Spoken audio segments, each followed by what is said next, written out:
Hey, Sharon Horne-Ellstrom here. Welcome to lesson 1 of our challenge, WIIFM, which is me. What's in it for me? Why on earth would you want to do a challenge? Why would you want to host a challenge? Why would you want to have a challenge? I brainstormed a list of at least 10, a little more than 10 reasons why and benefits to you of doing a challenge, actually hosting a challenge. And we'll talk after tomorrow, because tomorrow, what's in it for them, the people that join your challenge, is what we're going to chat about. We're going to talk about all the details of a challenge, the different types of challenges, why you would do different types of challenges. But for today, why would you even want to consider doing one? Because they're work, right? Anything we put our time and energy into, we want to make sure we're going to get a return on the investment of that time and energy in order to decide whether we're going to do that or not. So why would you want to do one? Well, for me, I started doing challenges a long time before the internet came around, before I was involved in the internet. I was doing challenges first and foremost to challenge myself, to change something or to create something in my life, some result that I wanted in my life. So early on, dieting was always a challenge, right? And I was one of those teenage and 20s and 30s yo-yo dieter type people. So I was always challenging myself with eating. Then I had a sudden cardiac arrest in 2010, and I had to challenge myself to actually move and do physical exercise, because before that I didn't really do too much, and make some lifestyle changes. So I did an exercise challenge where I exercised every day for a year, and actually that turned into 8 years and continuing. Then there's challenges that I set for myself with respect to stress. I found myself in really bad, difficult situations, and in order to handle the stress, I would create a stress management challenge, and I would actually write on an old blog I had, and I would share what I was doing to reduce stress. And every day I had these activities that I would do as a 30-day stress challenge. Then now, and don't get locked into 30 days. I do 5 days, 14 days, 21 days. But personally, when I'm doing a challenge for myself, personally challenging myself for something, it's usually for 30 days, because I know I want to at least do something for 30 days, because that'll get me the results I want, or help me determine whether I want to do it longer or not, or if I want to stop doing it altogether.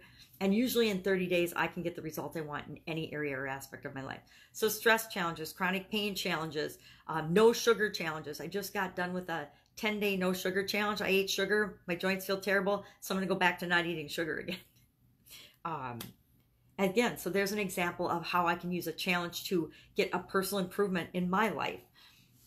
I've done leads, customers. I'm currently doing a customer challenge for a group after a women's summit, a 30-day customer challenge, and a hook story offer challenge. You might not have any idea what I'm talking about, but in this group you probably do.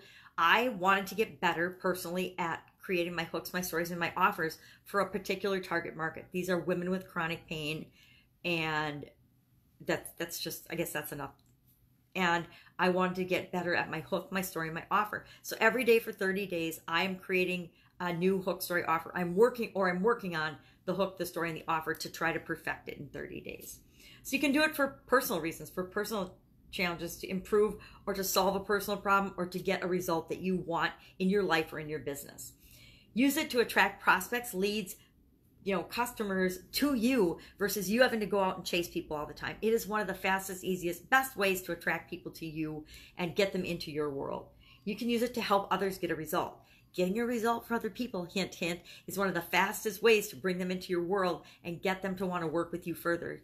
Offer them other products and services that you have. You can showcase you as the expert, influencer, leader in a particular field or industry or in a particular area. For example, I want to be a leader and an expert in the area of helping women with chronic pain. Now, I'm not a doctor, I'm not a lawyer, I don't play one on TV, I don't play one on Facebook Live, I don't play one on the internet. So how do I go about becoming an expert in the area of chronic pain for women and dealing with chronic pain for women? Well, it helps that I am one, that I have had chronic pain since I was 21. It helps that I can relate to that, but how do I become an expert in that area, in that field then? Not having the credentials that are required. Do a challenge. It helps me to attract people who are ready to solve their problem and take action. How much time and energy do we spend and waste on people that aren't ready to change, aren't ready to make a decision, aren't ready to take action? And let's be honest, Nothing happens until somebody decides to take action, right? They either have to decide to work with us further or not, or not. And most often it's going to be not. So how do we separate out and find the people that are ready to solve their problem, that are ready to take action, that are ready to do something to move in the direction of what they want? Challenges are a terrific way for doing that. They're also exciting and fun, right? They're exciting, they're fun. They're a way for us to explore and show our creativity. I like to think I'm a creative person. In back of me, I have some weird things in my background. But one of these things in a box is a weaving. It's like an art project type weaving thing that I've been working on for, I think, 14 years. I'm not in a hurry to do art projects, right? But it's a creative outlet for me. And challenges are a way to be creative because you get to decide what each of the days are or what each of the lessons are that you're sharing that will help people get the result. They're also a great way to create focus. You know, my example of doing the hook story offer.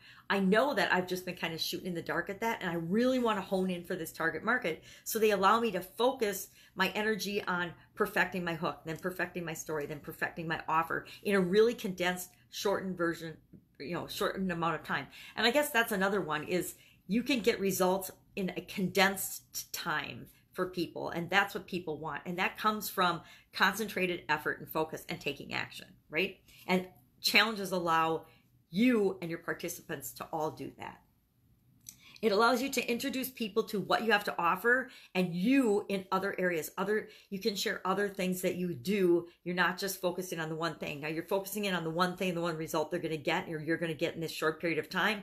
But it also allows you throughout the process to share more about yourself, introduce more different, aspects of your being and what you can do for them in other areas of their businesses and in their life, depending on who your customers are. It demonstrates that you have the ability to help people and help them get a result. And that is what people pay us for. They pay us to help them get a result or solve a problem. You're proving up front that you can help them solve a problem. And if you can help them get a result and solve a little problem, then they're more than likely to come to you to help them solve a bigger problem and help them get a bigger result. It's one of the fastest, easiest ways to create a following of people and to become an influencer. People love challenges, especially free challenges. I love challenges. I think I've probably done 100 or more challenges of other people's just because I love challenges. I'm finishing up tomorrow a 365-day Facebook Live challenge. I was already doing Facebook Lives. Did I need to do a live group Facebook Live challenge? No, but I have learned so much. The last 20 days, I've been counting down the lessons, the 20 lessons that I've learned from being involved in this 365-day challenge.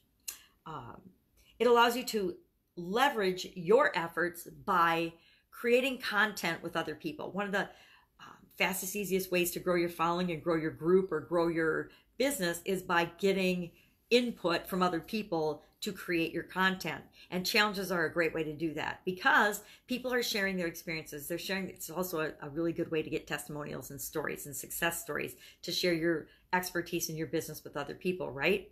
So it allows you to leverage other people's efforts because you're actually following along with them and encouraging them and coaching them through the challenge, but you're also getting something in return. You're getting their stories, their input, their posts, their contribution to the project as a whole so that you can continually improve and make your next challenge even better. And finally, if you're charging for your challenges, there's money to be made there. And we'll talk about, how do you price a challenge if you want to not do a free challenge. And so there's money to be made up front, but there's also a lot of money to be made. And where the real money is made is in the follow-up, the next thing that you offer them, because you do a challenge and at the end of the challenge, you want to offer them something. You don't want to get them a result and then leave them hanging. You don't want to start them in the challenge. And let's be honest, the vast majority of people that start your challenge will not finish it. Fact of life, have you ever done a challenge or taken a course or done something that you haven't finished? Most people won't finish it. But the cool thing about challenges is you're encouraging and you're coaching people along the way and you're rewarding them along the way with attention and stories and increasing their status, which encourages them to finish the challenge.